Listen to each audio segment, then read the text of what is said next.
Salut YouTube, c'est Tom, le streamer préféré des gens de plus de 35 ans. Non bref, non c'est pas terrible. Bon on va tester cette petite caméra alors hein. Allez. À tous les streamers sur Twitch, Mixer, YouTube, Facebook, Gaming, les amis, je vous ai compris. Non, blague à part. Nous avons tous une chose en commun, c'est que si on veut faire du bon boulot, si on veut voir un stream un peu plus pro que les autres, il faut être préparé. Mais ça tombe bien, j'ai une checklist à partager afin que vous n'oubliez rien avant de lancer un live et je vous la montre tout de suite.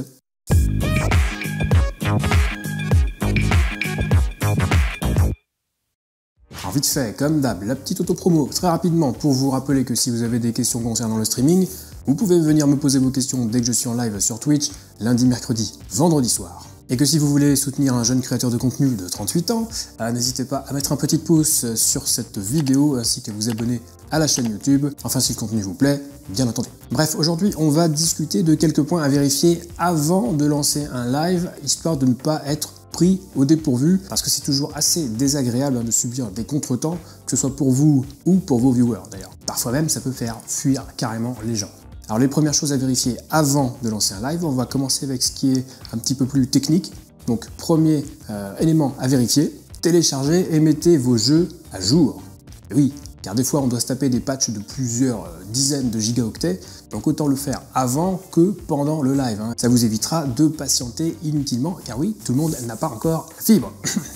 Deuxième chose à vérifier, préparez votre logiciel de streaming. Préparez la bonne scène. Vérifiez que le micro fonctionne, qu'il n'est pas coupé. Si vous mettez de la musique en fond sur votre live, eh bien vérifiez qu'on l'entend bien, etc., etc. Troisième point à vérifier, mettez à jour le titre et la catégorie de votre stream. Combien de fois c'est arrivé de lancer un live et de se retrouver dans la mauvaise catégorie sur Twitch, n'est-ce pas? Ça sent le vécu, voire sur une autre chaîne carrément. Bref, vous pouvez éviter tout ça, donc mettez simplement à jour la catégorie, le jeu du jour et le titre de votre stream. Quatrième point, vérifiez votre matériel. Si vous avez un clavier ou une souris sans fil, par exemple, eh bien vérifiez la batterie tout simplement, ou changez les piles. Si vous streamez sur console, il y a de fortes chances pour que vous ayez un casque avec le micro intégré. Donc ça, c'est pareil, si vous avez un micro casque sans fil, eh bien vérifiez la batterie, ou tout simplement branchez-le directement sur la console.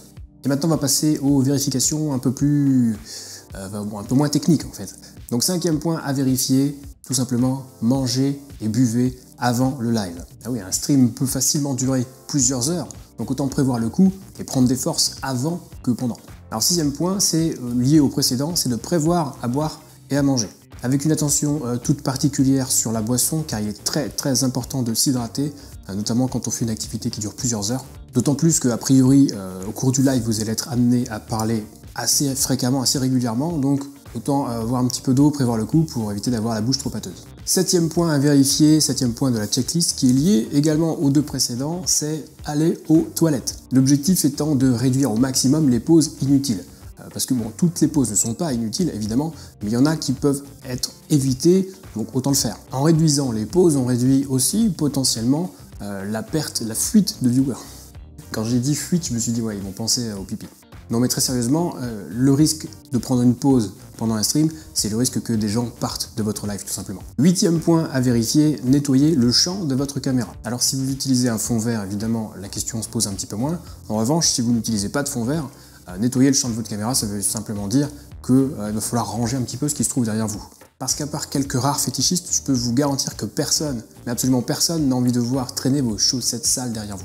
Neuvième point, qui est plus ou moins lié au précédent également, c'est nettoyez-vous vous-même en fait, soyez présentable. Alors c'est pas la peine de se mettre en costume non plus, enfin sauf si c'est votre créneau en tant que streamer évidemment, mais passez-vous un petit coup de peigne, habillez-vous convenablement. C'est pareil, le t-shirt blanc bourré de taches de graisse, personne n'a envie de voir ça. Et enfin, dernier point, on va revenir sur un plan un petit peu plus technique, enfin pas trop quand même, mais un petit peu plus. Donc dixième élément à vérifier avant de streamer, ou juste après avoir commencé à streamer, ce sont les réseaux sociaux. Une fois que vous venez tout juste de lancer votre live, a priori vous devriez avoir suffisamment de temps pour faire vos annonces sur les réseaux sociaux, que ce soit Twitter, Discord, etc.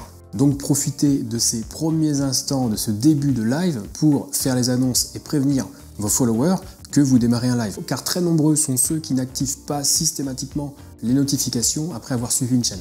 Voilà, donc tous ces points que je viens de mentionner peuvent paraître assez évidents maintenant qu'on les a vus, mais les envies subites d'aller aux toilettes en plein live, ça arrive quand même assez souvent. Pareil pour un micro coupé tout simplement, qui peut vous faire passer un très grand moment de solitude quand un viewer vous fait la remarque et que vous vous rendez compte qu'en fait ça fait déjà 5 minutes que vous parlez et que le micro est coupé. Donc avec cette courte checklist, vous réduisez les imprévus, vous assurez un stream un peu plus pro, et vous évitez de faire patienter vos viewers et donc potentiellement de les faire partir. Et ainsi se termine cette vidéo, un peu courte encore une fois, je sais, mais bon, normalement elle devrait vous être un petit peu utile quand même, j'espère. Si vous avez des interrogations supplémentaires, que vous souhaitez tout simplement aussi partager votre expérience en tant que streamer, eh bien n'oubliez pas que vous pouvez rejoindre le serveur Discord Zero Absolute Gaming, pensez simplement à accepter le règlement quand vous arrivez dessus, histoire de débloquer l'accès à tous les salons. Et voilà, c'est la fin de cette vidéo, donc je vous retrouve très vite pour la prochaine, et d'ici là, bon stream. Capuche loutre. La cosplayeuse souhaite vous exprimer sa gratitude. Vous n'avez pas de monnaie, mademoiselle? Ce n'est pas grave, mademoiselle. Votre sourire est une nourriture.